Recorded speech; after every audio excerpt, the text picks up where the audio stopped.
preaching to us. You would think that he was a preacher the way he preaches, about the fact that we must be united. And so he drew this cartoon, which I have on this piece of cloth. Can I have somebody help me here? Oh, I remember that snake. Oh, I remember this. Yeah, this one. So, look at this cartoon that he drew. Can you all see this? Believe it or not. So if you count these pieces, which we have some of these pieces back here, don't we? If you count those pieces, there's 13 of them. Oh, like the individual calories. Right, exactly, young man. Thank you for that insight. And he's telling us through this message that he sends everywhere, and he even prints it in his newspaper, that we must unite, that we'll be stronger together if we unite. So we are working An American, where at least I know I'm free. And I won't forget those who died and gave that right to me. They'll gladly stand up next to you and thank you still today.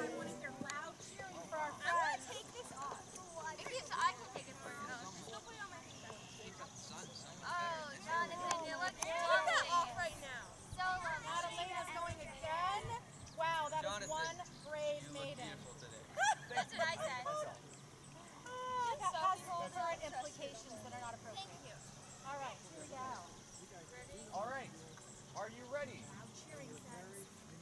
On your marks. Get set. 11. Oh, wow, way to pay attention. Switch. Get ready, get set, go!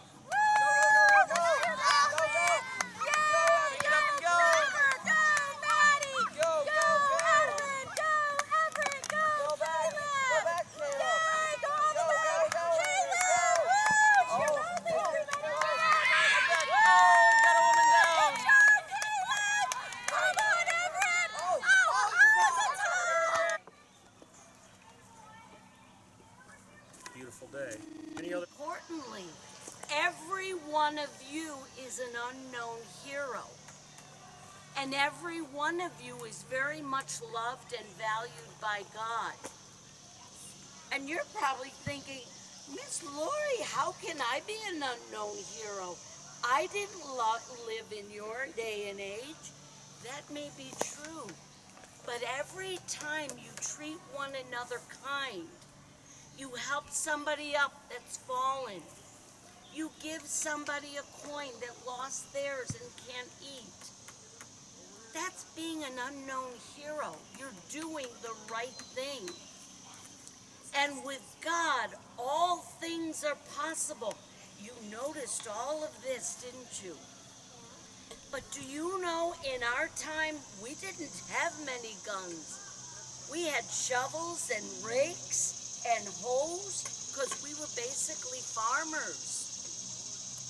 And there was a little old lady that used to put notes in her knitting yarn, and she'd throw it over her shoulder and roll down the hill. And then that note would be retrieved by somebody like you to bring it to the Sons of Liberty, to let them know where the British forces were planning on moving. There were ladies, they'd be out in their lawn doing their laundry, and they would hang their laundry in such a way that it sent a code so that they would know if the British were coming. Like they would hang out red underwear or a red blanket to let them know the redcoats were coming that direction. With that, I want to tell you about a very, very famous man you rarely hear of. He was a very humble soldier. His name was Brigadier General Francis Marion. And he was not one decorated like George Washington, like this and his nose in the air. He cared about everybody and fought for all of us. You still talking, Miss Lori? Oh, my good friend is here. God bless you, sir.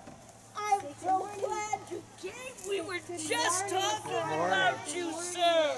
Howdy. Howdy. meet him and let him tell you about himself. He's a great man. Very good reading, children. Go ahead and sit down. We're going to listen now. Does anybody know who Swamp Fox is? Francis Marion, and a lawyer. We won't talk about that. So, we used to make, pardon me, we grew corn and tobacco and indigo. Does anybody know what indigo is? What is it? Very good. If anybody has blue jeans on, you have indigo in it. Blue? You got some color blue. She has indigo. Look at this. Yeah. That would have required a lot of indigo dye in you. You do. So we sold our products to England because they couldn't grow what we grew in South Carolina. And they charged us a tax to sell it to them. And then they'd manufacture the clothing and they'd sell it back to us and another tax. Well, it doesn't really set too well with most of us that were doing all the work for that pittance. So the British decide they're going to come over and take it all at one point or another.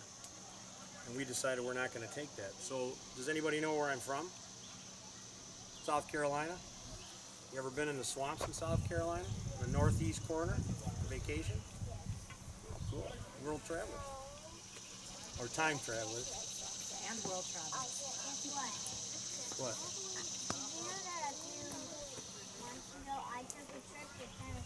There you go. Oh. That's a little farther north. So the British invaded us in South Carolina, and we didn't retreat, but we moved to the swamps because they didn't want anything to do with that. So at night, in fact, you woke me up, Miss Lori. I was taking a nap because we sleep with the owls. So Miss that we, Laurie's very loud voice. I apologize, sir, but we're so glad you're here. well, you said we were having guests today, so that's okay. So we would fight at night, and the British didn't like that because they were marching all day and tired, so we had the element of surprise. So that being said, there was few of us and many of them. So we invented a technique called Guerrilla Warfare, where there's a small band and we strike with force, and then we retreat and we strike again, sending panic and pandemonium, and pretty much disheveled everybody in a heartbeat. And that's how we survived living in the swamp. We would pull that stunt at least once a week. I'm not quite sure, it's been a while, a couple hundred years. But when they were off fighting with whatever disturbance we created over here, a distraction, we would take all their supplies, all their food, their ammo. At one time there was only 25 of us, and we took on over 100, and we lost no one. It was a good day. So, all that being said, would you like to do an exercise in guerrilla warfare? Yes. Move out! Move out! Okay, here we go, kiddos. We're marching. We're going to march through. Stay in line. Stay with your partner. I say fire, we open. We are British redcoats marching through.